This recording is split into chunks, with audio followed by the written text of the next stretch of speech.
And let's continue with the 6th chapter of The Wolves of Willoughby Chase. Simon has just put Dido to bed, but while he was doing that, he discovered that there were a lot of guns and gunpowder in the basement of the Twite family house, and Dr. Field had drawn a sketch of Dido that she was keeping, hung up in her room with the signature neatly cut off. So we will pick up from there. Simon took a long time to go to sleep. He lay awake worrying, and woke next day with his problem still unsolved. His first impulse had been to inquire his way to the office of the Bow Street Constabulary and put the whole matter before them. What would happen then? There would be a commotion, uproar, publicity. The Twites would be arrested, no doubt. The guns and ammunition removed. But would he be any nearer discovering what had happened to Dr. Field? He doubted it. After much pondering, he decided to keep his own counsel a bit longer and to watch the Twites even more closely. To this end, when he ate his breakfast, he heard a violent quarrel break out on the stairs, and went quietly onto the landing, and stood listening by the banisters, out of sight. "I'll teach you to leave keys indoors," Mrs. Twite was crying angrily.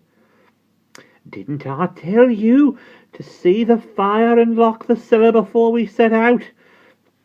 Oh, you nasty little minx, you! I'll wager you even fetched the coal. Oh, you hussy! I'll wager you never even fetched the coal. Oh, you hussy, you! All you cared about was prinking and powdering and sticking on beauty spots." Simon heard what sounded like a hearty box on the ear, following an angry shriek from Penelope. "Leave me be, Ma.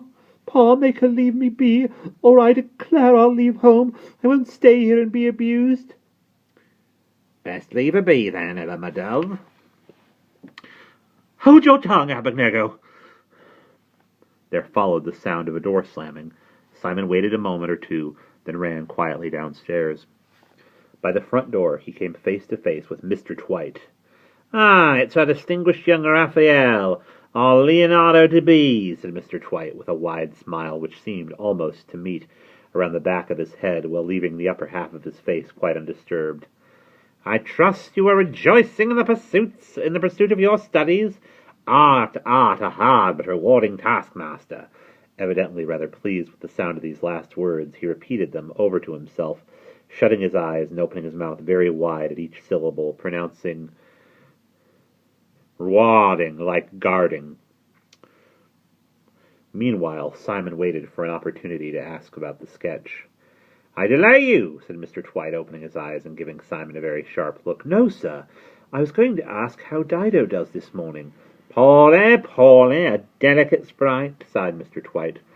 "Dido Twite, a delicate sprite," he chanted to the air of Three Blind Mice. "It is the curse of our family, young man, to be afflicted by spirits too strong for our bodies." Simon thought that if Dido were given rather more food and warmer clothes, and in general more care and attention, her body would be equal to maintaining its spirit, but he did not say so. "In point of fact," Mr. Twite confided, "the poor child is quite feverish. My wife has just sent along to the pharmacy for a drop of Tintigal water." "Is that young thingamy?" called the sharp voice of Mrs. Twite, and she came out of the kitchen, attired for the morning in plum-colored plush. Directing at Simon a smile as glittering as it was insincere, she exclaimed, "It must have been you, dear boy, who heated up a mug of milk for our little one last night." "Yes, it was, ma'am. She didn't fancy it cold, so I heated it and put in a pinch of aniseed. I hope I did nothing wrong." "Not a bit, dear boy, not a bit. It was truly a Sumerian act." "The Sumerians came in 2 by 2 and paused to bandage the kangaroo." "Oh, the Samaritans came in 2 by 2 and paused to bandage the kangaroo," sang Mr. Twite. "Will you be quiet, Abednego? I do hope, Mr. Thingamy," perused Mrs. Twite, looking at Simon very attentively, that you weren't put to too much trouble about it. I hope you didn't have to mend the fire or fetch coals or anything of that kind." "No trouble, ma'am," Simon said. Luckily, Mrs. Twite took this to mean that he had not had to fetch coal. "Penny must have told the truth, then," she murmured, glancing significantly at her husband. "She forgot to take the key, but no harm's done." "She'd better not forget it again, or she'll have a taste of my hautboy." Simon seized the chance, when Mrs. Twite had retired, of asking who had drawn the little sketch of Dido that hung in her room. "Sketch of Dido, my boy?" Mr. Twite looked vague. "Is there such a thing? I confess I do not recall it, but surrounded as we are by talent, it may be by any of a dozen friends."